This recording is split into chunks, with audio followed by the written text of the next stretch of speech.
Hello friends, எல்லாருக்கும் வணக்கம். I'm Anu. Welcome to Queenie's Kitchen. நம்ம இன்னைக்கு ரொம்ப ரொம்ப டேஸ்டான மட்டன் தால்ச்சா தாங்க பார்க்க போகிறோம். வாங்க எப்படி செய்கிறதுன்னு பார்க்கலாம். அதுக்கு முன்னாடி குயினிஸ் கிச்சனை சப்ஸ்கிரைப் பண்ணிடுங்க. ஒரு பவுலில் அரை டம்ளர் கடலைப்பருப்பு எடுத்துக்கோங்க. அதில் தண்ணி ஊற்றி நல்லா வாஷ் பண்ணி எடுத்துக்கோங்க.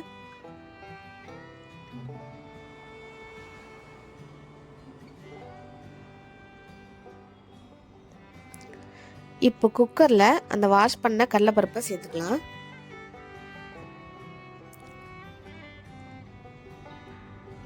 இது கூட தண்ணி சேர்த்துக்கோங்க. 1.5 டம்ளர் தண்ணி சேர்த்துக்கிறேன். அது வேகிற அளவுக்கு தண்ணி சேர்த்துக்கிறேன். கூடவே மஞ்சத்தூள் சேர்த்துக்கோங்க. நல்லெண்ணெய் சேர்த்துக்கோங்க. அப்போ தான் அந்த பருப்பு அந்த குக்கரில் ஒட்டாமல் வரும். கூடவே மட்டன் சேர்த்துக்கோங்க. அந்த மட்டன் ஃப்ளேவர் இறங்குறதுக்காக ஒரு 4 பீஸ் போட்டால் போதும். சின்ன வெங்காயம் சேர்த்துக்கலாம். தக்காளி, பச்சை மிளகாய், கத்திரிக்காய் 3 சேர்த்துக்கோங்க. எல்லாத்தையும் சேர்த்து நல்லா மிக்ஸ் பண்ணிக்கோங்க. ஒரு பட்டையை 2 உடைச்சி சேர்த்துக்கோங்க.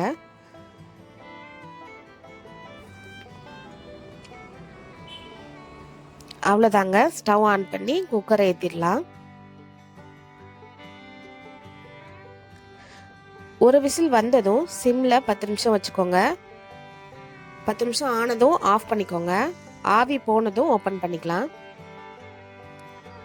பாருங்க, எல்லாமே நல்லா வெந்து வந்திருக்கும். இப்போ அதில் இருக்கிற மட்டன் பீஸ் மட்டும் தனியாக எடுத்துக்கோங்க.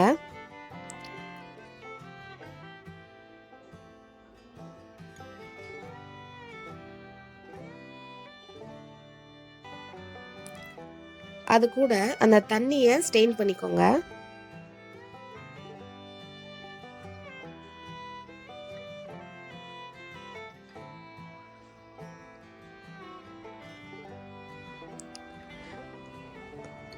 அவ்வளோதாங்க. இப்போ இதை நம்ம நல்லா ஸ்மாஷ் பண்ண போகிறோம். ரொம்ப நைஸாகவும் ஸ்மாஷ் பண்ணக்கூடாது.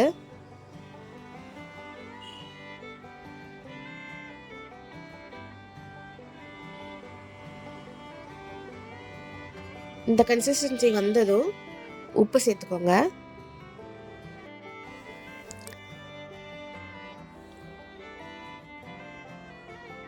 இந்த கன்சிஸ்டன்சியில் இருக்கணுங்க. இப்போ அந்த வடிகட்டின தண்ணியையும் மட்டன் பீஸையும் சேர்த்துக்கலாம். அவ்வளோதாங்க, நம்மளுடைய தால்சா ரெடி ஆயிடுச்சு. இப்போ இதை நம்ம இன்னொரு பவுலில் மாற்றிக்கலாம். ரொம்ப ரொம்ப டேஸ்ட்டாக இருக்குங்க. பிரியாணி கூட சாப்பிட்றப்போ பிரியாணியே வேறு லெவலில் இருக்குங்க. ரொம்ப ஈஸியான ரெசிபியும் கூடங்க. கண்டிப்பாக ட்ரை பண்ணி பாருங்கள், உங்களுக்கு ரொம்ப பிடிக்கும். தேங்க்ஸ் ஃபார் வாட்சிங். குயினிஸ் கிச்சனுக்கு சப்ஸ்கிரைப் பண்ணுங்கள்.